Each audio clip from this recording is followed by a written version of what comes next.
Welcome to the CIW Talk Work, No Longer Business as Usual, presented by Ernst & Young. So thank you for coming. Today's job landscape is rapidly changing due to the economy, influx of startups and technology, and our ever-evolving definition of what a career really means. Chicago Ideas Week is excited to explore the answers to these questions that I omitted by chopping out a paragraph in the middle, and others from a distinguished and engaging group of leaders in this forever important field of work. So we will jump into my very short presentation, and then we'll bring out the rest of the crew. So let me swap this with my technology, and we'll get to it. There we go. All right. So the title is Business as Unusual. And what you see here is a local haunt. This is a Linea restaurant. Anyone know Linea? So when this photo was taken, it's actually two of the same photo, is the #1 ranked restaurant in the United States. And this is the hallway that you enter when you open the door to the restaurant. No one greets you. It's just a silent red hallway. And you walk all the way down to the end, not quite knowing what to do with yourself. And then motion sensors trigger a sliding door, and then you're greeted by name, and voila, there's the restaurant. They do just about everything differently, and I will have much more to say about them. But first, I want to disgust and shock you all, which is my want. So we will go next to a video. Biopsy needle, just for comparative purposes. Yeah. This is in South Africa. That is a biopsy needle. That is my leg. I'm filming it with a flip cam, so look away if you are queasy. And I did this because I take testing assumptions really, really seriously. I have this peculiar malfunction where I'll do things like this to find out what my muscle fibers are actually made of. Because the assumption that I had was that based on genetics testing, that's how deep the incision is. Based on genetics testing, 23andMe, Navigenics, I was told, you know, you really can't produce fast twitch muscle fiber.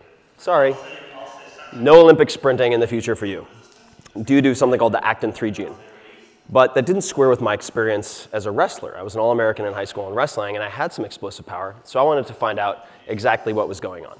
And that's what you see here. The way it works is they take this tube about the size of a ballpoint pen, they stick it into your leg, apply suction, pull the muscle tissue into it, and then rotate it to cut it out. They actually only have to inject anesthesia into the skin. The muscle itself doesn't really have pain receptors to speak of, because in nature this doesn't happen all too much. All right, druk an. All right, who wants to sign up? All right. All right, so let's move on. That's Tim Tartar. And here's what I learned. There was good news and there was bad news. The bad news was this graph right here. And I'm only going to show you two graphs, so don't get any math anxiety, which I have myself. So these groupings represent enzymes related to endurance capacity, so long-distance runners, right? So you have the red, which is an antelope, which is, as to be expected, doing pretty well.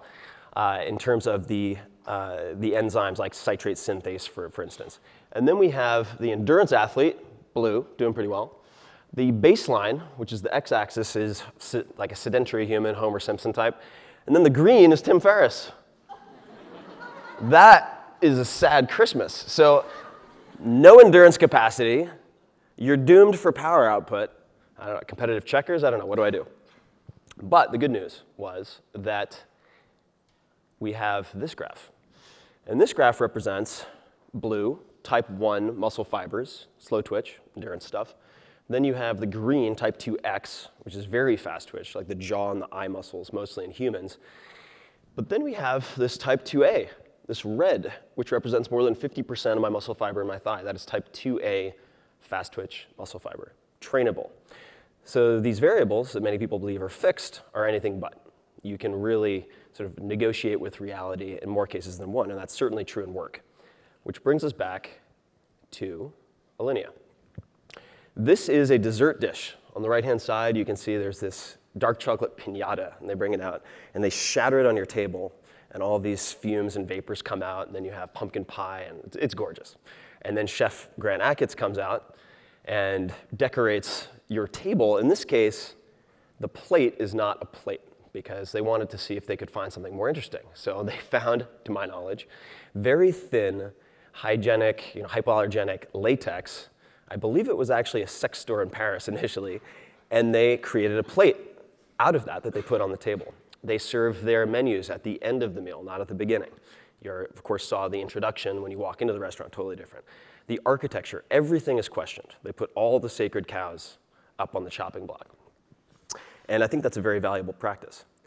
So what you'll find is that when you start to deconstruct something like work, like cooking, ingredients, anything, that type of breakthrough thinking translates to other areas. So halfway through my 19-course tasting menu, I broke about 3 weeks of creative deadlock and sketched out this cover. We'd been totally stuck.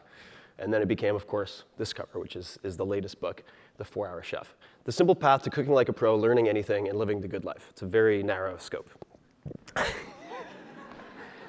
It's basically a guide to emulating the world's fastest learners, whether it's for learning language or shooting a three-pointer basketball or learning to cook. So I teach it through my experiences and adventures in the culinary world, kind of like Zen and the Art of Motorcycle Maintenance in that sense. All right. Slight delay. I just don't want to jump ahead. So the guiding tenet here, whether it's in work, whether it's elsewhere, is from our friend Mark Twain. So whenever you find yourself on the side of the majority, it's time to pause and reflect. This is true for world-class athletes. Saw that in the 4-Hour Body. It's certainly true for remote control CEOs, some of the most efficient and effective people in the business world. And we will look at how it applies to business and work, this very nebulous word that we're here to discuss. What many people don't realize is that this 4-hour everything infomercially sounding writing career that I've created is not my financial career, really. I've been very fortunate that the books have done well. The 4 hours does refer to the time it took me to run my company in 2005, which had sports supplements and things, sports nutrition products in about 12 countries. But what I really try to do is help startups, and I've worked with between 25 and 30 startups since 2007, to test assumptions and to become really disruptive. So Evernote is one example. Evernote, in this particular case, started with a question, among others, which was, what if we took an amazing product and just gave it away for free? No trial period that expires, nothing like that. There's a premium product that people can pay some tiny amount, like $5 a month for. What happens? Well, they get a few million people paying $5 a month, and now they're valued at more than $1 billion. Then we have Uber. Anybody know Uber here? Very controversial, isn't it? Yeah, go Uber. So Uber started off as sort of bitching and moaning over drinks with friends in San Francisco because the cab situation was so difficult. And rather than ask, how can we create the next transportation company and buy cars, it was, how can we create the best logistics company? How can we utilize this surplus, cars that are sitting inactive for 90% of the day? And now they're growing 26% month on month and are worth at least a couple $100 million, maybe more at this point. Donors Choose, I've been advising for a number of years now, which is a nonprofit. And Donors Choose is the first nonprofit to end up on the Fast Company 50 Most Innovative Companies in the World list. And the question they started with, Charles Best, the CEO, when he was teaching in a public school in the Bronx, was, what if teachers could get what they needed from their communities and normal people, like all of us, as opposed to begging and pleading with schools who don't have the budget in the first place? So now they have supporters like Michelle Obama, Stephen Colbert's on the board, huge success. And they did it all by questioning some of these dogmatic assumptions about how the system needs to work. Automatic we'll come back to. I suspect many of you may not know Automatic. This is actually the first time I'm announcing that I'm advising them. We will come back to them. First, I want to look at this book publishing business, because this is what my life and office looked like for the first book, The 4-Hour Workweek. I know, the irony, right? It was a big mess, really cluttered, notebooks, papers everywhere. It was a disaster. So for this latest book, I wanted to find out if it would be possible to write a book without any phone calls, because I hate scheduling phone calls, or any email. Seems reasonable enough, right? You can actually get surprisingly close. So this is what it looked like. We had Evernote, which is the sort of external brain where I can pull research online to read offline, or take photographs of business cards, and it's all searchable later. That's where I do all my research. Then Scrivener, which is mostly used for screenplays.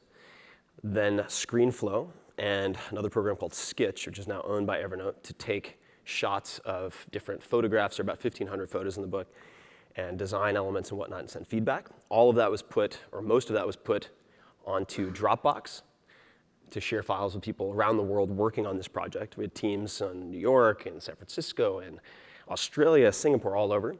And then Basecamp was sort of the heartbeat of everything. That's the control center. So thank you, Jason. We'll be hearing more from Jason. And then that produced the book. And the book then was sold to Amazon Publishing because I want to test new distribution options. So from start to finish, it's pretty much done without email and phone calls, although there were a few smattered here and there. So this is my About the Author photo. No, it's not. I kid. That's what happens when you have a friend snapping photos when you and you have too much wine. That's what happens.